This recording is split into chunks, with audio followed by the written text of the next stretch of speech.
Mind India trust Visnagar દ્વારા આ અમારો 36મો અસ્થિ વિસર્જનનો પ્રોગ્રામ છે.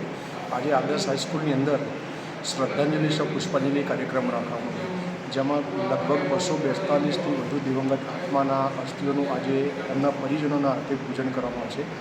અને પૂજન કર્યા પછી 17 તારીખે અમે હરિદ્વાર જઈશું અને 18 તારીખે મા ગંગાજીની ગોદમાં અસ્થિઓનું વિસર્જન કરવામાં આવશે.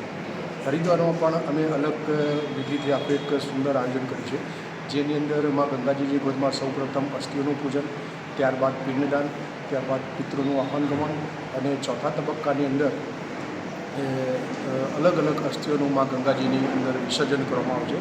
વિશેષમાં આ દિવંગતોના મોક્ષાર્થે ત્યાં મુખ્ય જે ગંગા પૂજા અને ગંગા આરતી થાય છે, એવી 21 જે આરતી થાય છે એ પૈકીની એક આરતી અમે માઇન્ડ ઇન્ડિયા ટ્રસ્ટના માધ્યમથી આ દિવંગતોને અર્પણ કરીએ છીએ.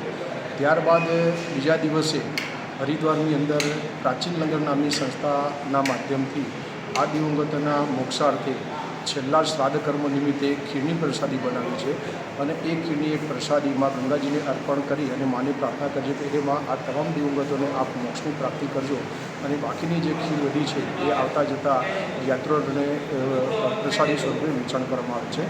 આમ માઇન્ડ ઇન્ડિયા ટ્રસ્ટ દ્વારા અસ્થિ વિસર્જનની અંદર કુલ 4 પ્રોગ્રામ કરવામાં આવે છે. વિસનગરનો આજનો 47 પુષ્પાંજલિ કાર્યક્રમ, હરિદ્વારમાં મા ગંગાજીની ગોદમાં અસ્થિ વિસર્જન, ત્રીજો પ્રોગ્રામ જે છે એ મા ગંગાજીની પૂજા, ગંગા આરતી અને છેલ્લો જે પ્રોગ્રામ છે એ શ્રાદ્ધ કર્મ નિમિત્તે ખીરની પ્રસાદી.